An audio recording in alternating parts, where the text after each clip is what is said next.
राधे राधे मेरी YouTube family. चलिए आज आपके साथ शेयर करने जा रही हूँ एक बहुत ही ज़्यादा इम्पोर्टेंट जानकारी।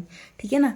इसकी सलाह मुझे वैसे तो आपने ही दी थी। मैं काफ़ी दिन से सोच रही थी कि मुझे इस तरीके का कुछ मतलब घर में चाहिए, छोटी मोटी चीज़ें चॉप करने के लिए जो कि कम लाइट में चल सके। तो मुझे ये इस तरीके का चॉपर मिल ही गया है, बहुत ही ज़्यादा अच्छा है। और इसको लाए करीब 4-5 दिन हो चुके हैं और मैंने इसका यूज़ भी कर लिया है। मतलब मैं सोच रही थी पहले मैं यूज़ कर लेती हूँ, उसके बाद आपको बताऊँगी कि ये अच्छा है या फिर बुरा है। ठीक है ना। तो मैं लेके आई हूँ ऑरफेट का, ये है हमारा चॉपर, ब्लेंडर और साथ में है ये मैसर। ठीक है ना, विस्कर बोलते हैं जिसको। तो ये 3 in 1 मुझे एक ही जगह मिल गया है और प्राइस इसके बहुत अच्छे हैं। मुझे ऐसा लग रहा है कि इतने बजट में अगर आप कोई भी इस तरीके का चॉपर लेने जाओगे ना तो शायद मुश्किल मिलेगा। ऑनलाइन तो बिल्कुल भी मिलने वाला नहीं है, देखिए। ठीक है ना। तो मैं आपको पहले ही बता देती हूँ, अगर आप इसके लिंक के बारे में बात कर रहे हैं तो मैं इसका लिंक आपको नहीं दे पाऊँगी। ये मैंने ना लोकल से ही ख़रीदा है और मैं आपको यही सलाह देना चाहूँगी आप भी इस तरीके की चीज़ें ना अपने लोकल मार्केट से ही खरीदें, आसानी से अवेलेबल हो जाती है और प्राइस का काफ़ी फ़र्क पड़ता है। ऑनलाइन काफ़ी महंगे हैं, मैंने देखा था ऑनलाइन भी इसको, और लोकल मार्केट में काफ़ी सस्ता भी है, 300-400 रुपये कम ही पड़ गया है। ठीक है ना। इसमें आइए, यहाँ पर ये 3 चीज़ें, मुझे पता नहीं था कि इसके साथ मुझे 3 चीज़ें मिल जाएंगी और ये मुझे तीनों ही चीज़ें लेनी भी थी। अलग अलग लेती ना तो काफ़ी महंगे पड़ते और अच्छी खासी कंपनी का है, 2 साल की वारंटी है इसकी। और यहाँ पर ये मैं सभी चीज़ें आपको दिखा रही हूँ। हमें यहाँ पे मिल जाता है ये करीब 750 ml का जार, जिसमें हम सब्जियाँ वगैरह चॉप करेंगे। ठीक है ना, जो कि हमारा ये चॉपर गिलास है। और उसके बाद हमें यहाँ पर मिल गए हैं ये विस्कर, विस्कर ही बोला जाता है ना, मुझे खास वैसे पता नहीं है। मतलब जैसे क्रीम वगैरह फेंटते हैं या हम डलगोना कॉफ़ी वगैरह बनानी पड़ जाती है, झाग बनाने पड़ जाते हैं किसी भी चीज़ में, तो ये उसके काम आता है। बाकी आप मुझसे ज़्यादा समझदार हो। फिर ये हमें मिल गया है ब्लेंडर। इसकी मुझे बहुत दिन से ज़रूरत थी और मैं बहुत दिन से सोच रही थी कि मैं इसको लेके आऊँगी, लेकिन घर की छोटी मोटी ज़रूरतें ही पूरी नहीं होती है तो ये छोटे मोटे सामान रह ही जाते हैं। मौका मिलता है जब कभी तो मैं ले ही लेती हूँ। इसके साथ ना हमें काफ़ी बड़ी लीड मिल गई है। अगर मैं ये नॉर्मली काम करती हूँ ना चॉपिंग वगैरह करने का, मतलब सब्जियों को चॉप वगैरह करने का या कुछ मैश वगैरह करने का, तो मुझे बड़े वाला ही अपना जो फूड प्रोसीजर है वो उठा के लेके आना पड़ता था और वो 1000 वाट का है, उसकी लीड भी छोटी है और यहाँ पे ना वो सेट भी नहीं होता था। यहाँ पे ये बिल्कुल छोटा सा है और मैं इसको कहीं भी रख के मतलब एडजस्ट कर सकती हूँ, कहीं भी किसी भी बोर्ड में लगा के इससे काम कर सकती हूँ। वेट भी ज़्यादा नहीं है। तो यहाँ पर ये सारी चीज़ें मिल चुकी हैं। नंबर वाइज आपको सभी चीज़ें दिखाऊंगी, जबकि मैंने इसमें से एक का यूज़ अभी तक किया नहीं है, लेकिन मुझे पता है वो भी बहुत अच्छा होगा। इसके दोनों तीनों जो भी चीज़ें हैं मतलब ये सभी बहुत अच्छे से काम कर रहे हैं। बाकी का सामान उठा के रख दिया है। सबसे पहले ना मैं आपको चीज़ें चॉप करके दिखाती हूँ।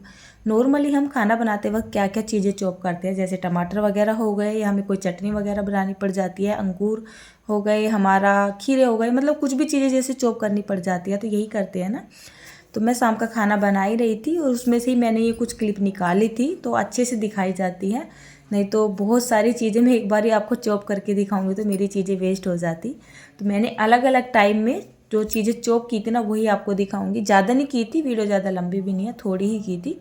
जैसे नॉर्मली हमारी ये चीज़ें चॉप हो जाएंगी इसी तरीके से हमारी सारी चीज़ें चॉप हो जाएंगी। मैं यहाँ पर ये अंगूर की चटनी बना रही थी और इसकी रेसिपी आपको बहुत जल्दी से मिलने भी वाली है। तो सबसे पहले मैंने यहाँ पर आपको ये अंगूर ही चॉप करके दिखाए हैं।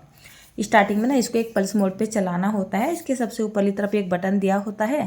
ठीक है ना, पहले उसको पल्स मोड पे चलाना होता है और फिर थोड़ा सा ना स्पीड को बढ़ाते हुए, बस 1 मिनट का टाइम लगता नहीं है। और यहाँ पे हमें बहुत ही अच्छे से ये चॉप किए हुए अंगूर मिल जाते हैं। कितना भी बारीक कितना भी मोटा आप इनको चॉप कर सकते हो, डिपेंड है आपके ऊपर। उसके बाद मैंने बनाए थे यहाँ पर नाश्ते में स्वीट कॉर्न के पराठे वगैरह, तो इनको मुझे चॉप ही करना था। लाइट इस टाइम रहती नहीं है, इसकी वजह से आज मुझे जल्दी नहीं उठना पड़ा था, क्योंकि मुझे पता था कि मेरे पास छोटा सा मिनी चॉपर आ चुका है और ये इन्वर्टर पे चल जाएगा। नहीं तो मुझे सुबह ही सुबह 5 बजे 5:30 बजे उठ के किचन में आना पड़ता है ये सारे काम करने के लिए। ठीक है ना, क्योंकि लाइट चली जाती है। तो जैसे कि स्वीट कॉर्न है, काफ़ी वैसे हार्ड होते हैं, आपको पता है ना, भले ये स्वीट कॉर्न है इतने सॉफ्ट नहीं होते हैं। तो इसको भी जो है इसने बहुत ही अच्छे से चॉप कर दिया है। आप अपने हिसाब से ना चॉप कर सकते हो। मुझे तो यहाँ पर इस तरीके की बिल्कुल फाइन चॉपिंग चाहिए होती है इस तरीके की रेसिपी में, और ये बहुत ही अच्छे से काम भी कर रहा है, ठीक है ना। तो यहाँ पर ये स्वीट कॉर्न भी हमारे चॉप हो चुके हैं। चलिए मैं एक चीज़ और आपको दिखा देती हूँ। तो मेन चीज़ तो यही होती है, जब ये यहाँ पे चॉप हो रहे हैं तो आप मान सकते हैं यहाँ पे सभी चीज़ें चॉप हो जाएंगे। उसके बाद यहाँ पर ये मैंने 3-4 आलू काटे हैं। उसके बाद यहाँ पर ये मैंने अदरक काटा है। अदरक का जो सिस्टम होता है ना, आपने देखा होगा ना, मिक्सी में भी कितनी बार इसकी गांठें रह जाती है, लेकिन जब मैंने अदरक को इस चॉपर में काटा था ना, बारीक बारीक ऐसे हो चुका था, मतलब इसका पता ही नहीं था कि अदरक भी इसमें डाला हुआ है।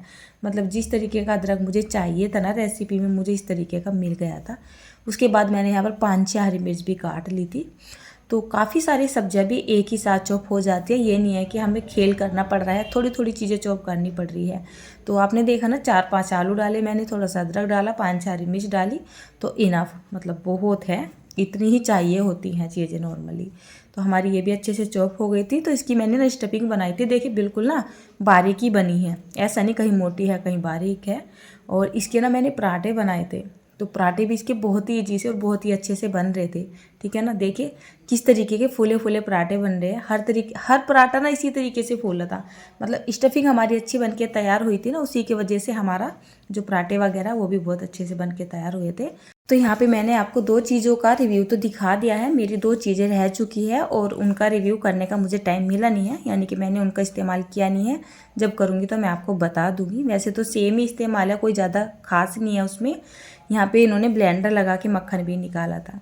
इसकी अगर मैं प्राइस बताऊँ तो मुझे यहाँ पर ये 2400 रुपये का पड़ा है। अगर मैं ऑनलाइन इसको लेती हूँ तो 2700 रुपये का पड़ जाता है। अगर मैं ओनली एक ब्लेंडर लेने के लिए जाती हूँ तो कम से कम 1500 रुपये का पड़ जाएगा। विस्कर लेने जाऊँगी तो करीब 1200-1300 रुपये का पड़ जाएगा। और ये वाला जो जार है, यानी जो हमारा ये चॉपर है, अगर मैं इसको लेने जाऊँगी प्योर, मतलब अकेले में लेने जाऊँगी तो करीब 2000 रुपये तक का ये मुझे पड़ जाएगा। 2 साल की इसकी वारंटी भी है। तो मतलब 3-4 हज़ार रुपये का सामान है ओनली 2400 रुपये में मिल चुका है।